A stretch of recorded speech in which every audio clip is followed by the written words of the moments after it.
This story of the world's cheapest cruise ship can trace its heritage back to the 1990s when the Margaritaville at Sea Paradise was ordered by Costa Cruises. The ship's original name was Costa Classica, and she was one of two ships in the Classica class of cruise ships, the other being the Costa Romantica. The ship that would become Margaritaville at Sea Paradise was given the yard number of 5877 and launched on the 2nd of February 1991. The ship was completed in December of 1991 and acquired by Costa Cruises on the 7th of that month. 10 days later, she undertook her maiden voyage, welcoming passengers on board for the very first time. The Margaritaville at Sea Paradise was the first ship Costa Cruises had built since its iconic Eugenio C was constructed in the 1960s. As Costa Classica, the ship introduced a range of new facilities and amenities for Costa Cruises. The ship is 52,926 gross tons, which made her considerably larger than previous Costa Cruises ships. In fact, she was close to 20,000 gross tons bigger than the Eugenio C. She was 722 feet or 220 meters long, with a width of 102 feet or 31 meters, and had 14 passenger decks. The ship has a maximum speed of 20 knots, though in reality she usually cruises 18.5, and at double occupancy she can carry 1,308 passengers, or maximum occupancy 1,680. The two ships of the Classica class were designed by Costa to be part of what they were calling the Eurolux concept, which aimed to upscale the facilities and amenities available on Costa ships in the Italian market. As a result, the line hired Italian architectural firm Gregotti Azzocati, with the firm bringing on a number of prominent Italian designers to take on the interior design of the ship. When she entered service, Costa boasted the amenities on board the ship as being superior to anything that they'd offered before, with 2 restaurants, 9 bars, 2 swimming pools and 4 spas on board the ship. Entering service in December of 1991, the Costa Classica was joined by her sister ship Costa Romantica in 1993.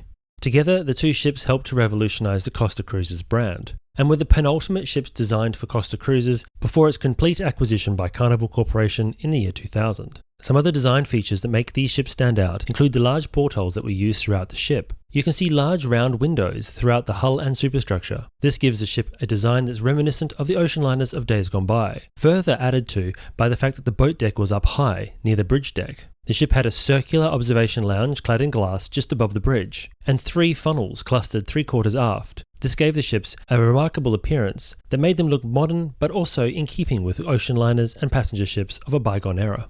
The ship settled into a popular schedule of cruises throughout the 1990s. However, by the end of the 1990s, Costa had decided that they wanted to upscale the ship. As a result, in 1999, they signed a building contract with UK shipbuilder Shipyard, who were to build a 146-foot or 45-metre new section for the ship to lengthen the vessel. This would give her a total length of 870 feet or 270 metres. The works were also expected to include internal refurbishment and were much sought after by the yard. The shipyard got to work constructing the midsection. However, remarkably, as Costa Classica was making her way to the shipyard, the contract to refurbish the ship was rescinded, and Shipyard was left with a completed midsection and no ship to put it in. This created a great deal of distress for the shipyard, as you can imagine, and is cited as one of the reasons why the shipyard fell into receivership in April of 2001. As a side note, the section that had been built was later broken up and sold for scrap. Because of the cancellation of this refit work, Costa Classica retained her original dimensions for the remainder of her service life. However, in 2014, the ship did undertake a significant internal refurbishment. She emerged from this refurbishment named Costa Neoclassica as part of Costa's drive to upscale some of their smaller ships. Her sister ship, the Costa Romantica, was actually given a €90 million refurbishment, which included structural works to increase the size of the ship, as well as internal design work that was also done on Costa Classica. However, Costa Classica did not get the same external design work done, and therefore retained her original dimensions. She sailed with Costa Cruises as Costa Neoclassica until 2018, when she was sold to Bahamas Paradise Cruise Line.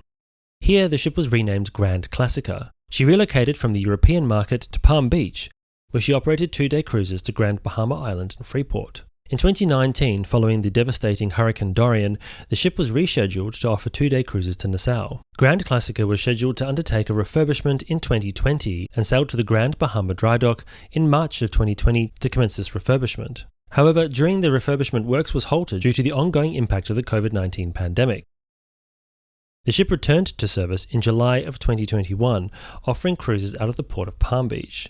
In December of 2021, the Bahamas Paradise Cruise Line announced a partnership with Margaritaville Resorts and Hotels. The partnership saw them operate the cruise ships on behalf of this brand, with the transition taking place in April of 2022. As a result of this, the Grand Classica, the ship that was once the Costa Classica, was renamed Margaritaville at Sea Paradise. The ship was given a rebranding exercise at the Grand Bahama Shipyard in April of 2022. However, in May of 2023, 1 year later, she undertook a significant refurbishment where the interior was refreshed, giving her a much-needed boost in internal appearance. This included the creation of new eateries, an upgrade to the fitness center, and the addition of a pickleball court on board the ship, which is popular with the American travelers.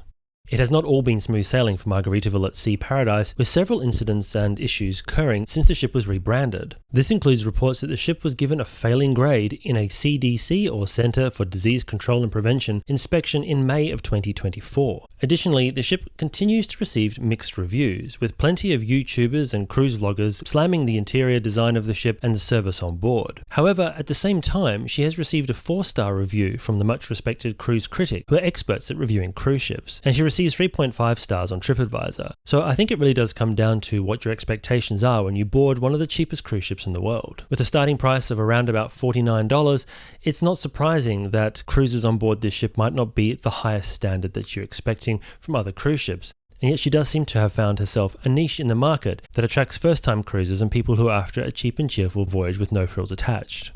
I'd like to send a huge thank you out to Fraser at Sea, who provided the background images that were being used throughout this video. Thanks once again, and until next time, I hope to see you on board.